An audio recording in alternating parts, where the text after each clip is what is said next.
Hello students and everybody. Today our topic of discussion is strain gauges. The strain gauge is a passive resistive transducer which converts the mechanical elongation and compression into a resistance change. This change in resistance takes place due to variation in length and cross-sectional area of the gauge area when an external force acts on it. It is used to measure mechanical surface tension. Strain gauge can detect and convert force or small mechanical displacement into electrical signals. Let's come to the discussion of theory of resistance of strain gauges. Let length be L, area be A, and diameter D before being strained. The material of the wire has a resistivity ρ. So the resistance of unstrained gauge is R equals to rho into L by A, the very known formula to us. Let a tensile stress S be applied to the wire. Here you can see a force is applied, that is, it is stressed. Before the force it was this much, and after the force is applied the area becomes like this. Okay, so let del L be the change in length. From here, from the figure you can see del L is the change in length. Del A is the change in area. All over you can see that there is a change in area. Del D is the change in diameter. You can see from the figure, and del R is the change in resistance. So let's come to the calculation. In order to find how del R depends upon the material physical quantities, the expression for R is differentiated with respect to stress. Thus, if you differentiate this equation, this R equals to rho into L by A, this equation will come del R by del S equals to rho by A into del L by del S minus rho L by A square del A by del S plus L by A del rho by del S. This is equation number 1.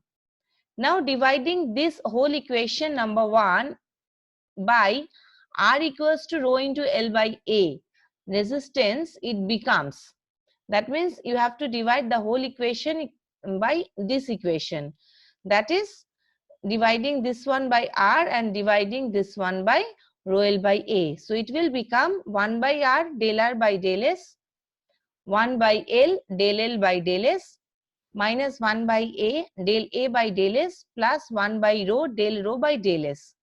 So this one becomes equation number 2. It is clear from equation 2 that the per unit change in resistance is due to the following.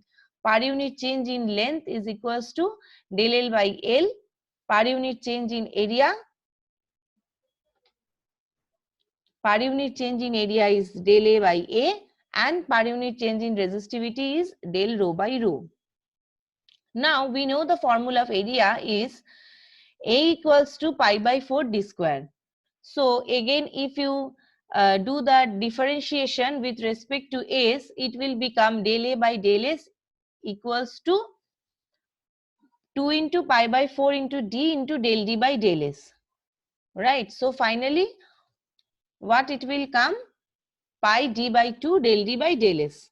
So again, as the previous equation, as you divided this equation 1 by this one, so if you divide this equation del A by del S equals to this pi d by 2 into del d by del S by this A equals to pi by 4 d square, then this equation comes, that is 1 by A del A by del S equals to the division, that is here it is pi by 2 into d and here it is pi by 4 into d square and into del d by del S. So finally it is coming 2 by d into del d by del S. That means what we are getting the value of 1 by A del A by del S. That is, we have to replace this one 1 by A del A by del S from equation 2. You are getting the value this one 2 by d del d by del S, right? So we are replacing it, putting this value of 1 by A del A by del S in equation number 2. It becomes 1 by R del R by del S equals to 1 by L del L by del S minus 2 by D del D by del S plus 1 by rho del rho by del S. Now the Poisson's ratio is nu equals to lateral strain by longitudinal strain. So that means minus del D by del D by D by del L by L. So you can write del D by D equals to minus nu into del L by L. So from this Poisson's ratio, you are getting the value of del D by D. That is here you can replace del D by D, you can replace, and by replacing we are getting 1 by R del R by del S equals to 1 by L del L by del S.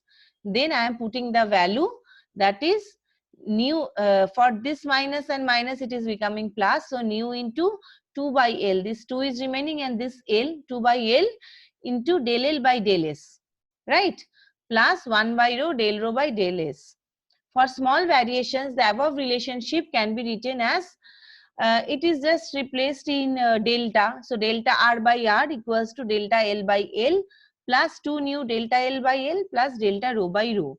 The Gauge factor is defined as the ratio per unit change in resistance to per unit change in length. So the Gauge factor becomes GF equals to delta R by R by delta L by L. So you can write that the equation is coming from this equation. That is 1 plus 2 nu plus delta rho by epsilon, where epsilon is delta L by L, that is the strain. Now advantages of strain gauge. There is no moving part and hence no wire. Strain gauges are very precise. It is small and inexpensive. It has a high frequency bandwidth. Disadvantages of strain gauge. It is non-linear. It is very sensitive to temperature. It needs to be calibrated regularly. Strain gauges have to be applied manually, putting them in their place consuming and costly. It is one of their biggest disadvantages. Application of strain gauges. Strain gauges are used to measure the torque applied by a motor, turbine or engine to fans, generators, wheels or propellers. This equipment is found in power plants, ships, refineries, automobiles and industry at large. Power is obtained by measuring the strain and rotational speed on a shaft.